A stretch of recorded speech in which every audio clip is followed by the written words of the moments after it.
Sometimes when we look at press photos of weird and wonderful watches, our reactions are often unintentionally based on the blown up poster-sized details that look way out of proportion, and we think to ourselves, what the hell were they thinking? But then you get the watch in hand and you're still not convinced because it could be a new domain, a new thing that you haven't really seen before. So you need a few minutes to form an unbiased opinion. And then you put the watch on your wrist and you look at it in the mirror and holy smokes, now I get it.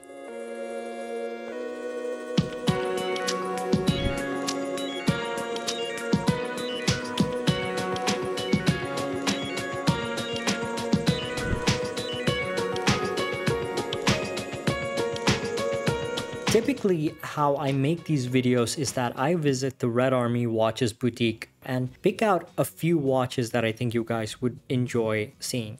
And this watch, I knew that I wanted to talk about it because it was a brand new drop by one of my favorite micro brands, but I couldn't decide how I felt about the watch. With every Baltic I've handled, there's almost a majority seal of approval with their designs, including the case design, the finishing details, the proportions, just the overall good design. But that's where this new Prismic collection has challenged me. I had the specs listed on the screen and I was like, okay, I can just read out the specs, but how do I feel about this watch? And only after I put it on the wrist, I realized how wrong my initial thoughts were. When I first looked at it, I did not like it. This might have been the first watch from Baltic that when I saw the press photos, I was like, I have no idea what they're smoking. I didn't understand the watch. Yeah, okay, it's trying to be from the 80s era of colorful synthwave nightlife that I don't relate to because I was born in the 90s. It just looked a bit too much, as if it didn't know what it wanted to be. But after spending a few days with it, I genuinely don't want to give it back. Let me explain. All the things I didn't like about this watch, I didn't like them because I was looking at them wrong. I was looking at blown up images. So things like the markers sort of became the focus point. But on the wrist, it's a completely different story.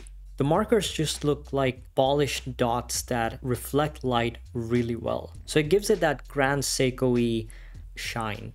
Combine that with the polishing on the bezel, the Dauphine hands, the lugs, and the sub-register against the highly matte dial. You only see the polished details against a contrasting dial. That's all you see, especially when you look down on the wrist. And that's epic because what happens is that the closer you get to it, you start to discover these new details that you might have missed before. The width of the strap, it doesn't look odd.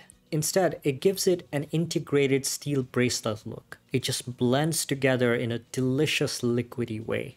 And this isn't me trying to sell you this watch. You can do whatever you want with your money. These are just my thoughts. So what's this about? Why has Baltic gone and done something so odd, so unlike Baltic?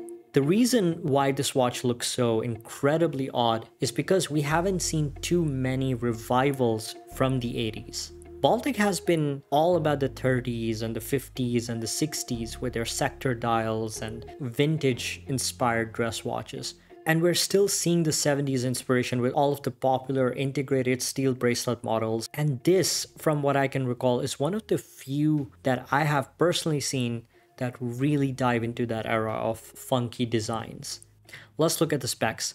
The 36mm case has an incredibly sophisticated construction, having 5 distinctive parts with different finishing and textures. You've got a lightweight and tough grade 5 titanium case, with the polished lugs and bezel made of stainless steel. When you look to the side, you can see the darker titanium case band sandwiched between the 2 polished steel layers. And this visually breaks down the thickness of the case even more. The slim case comes at just 9.2mm, and that includes the raised double dome sapphire crystal. You get 30 meters of water resistance, which I think is fine because I can't imagine anyone wanting to swim with this watch. Inside beats a completely different movement that we've not seen before in any of the Baltic models. and that is the Swiss manual wind caliber 7001, developed by ETA. It beats at a slower beat rate of 21,600 vibrations per hour and offers 42 hours of power reserve when fully wound.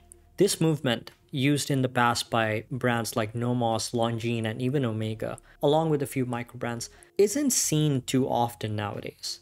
So it's a special treat to see this caliber through the sapphire case back, incredibly decorated with blue screws, diamond polishing on the bevels, and Cote de Genève stripes on the bridges. On the olive green matte multi-layered dial, you can identify 3 different textures.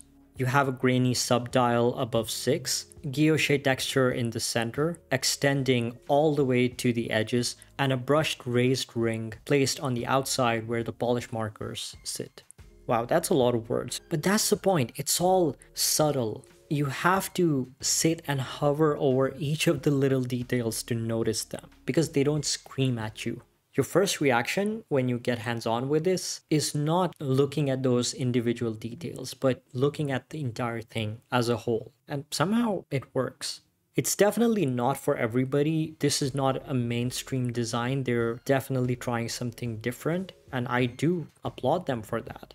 What Baltic seem to be doing here is doing what they do best, and that is get ahead of trends. They've been playing it safe all this time, and this feels different. This feels like they want to explore a design that hasn't really been done before. That's why it stands out. Not because it's wrong, but because it is different. What do you think of this watch? Let me know in the comments. Like and subscribe, and thank you so much for your comments, for your support.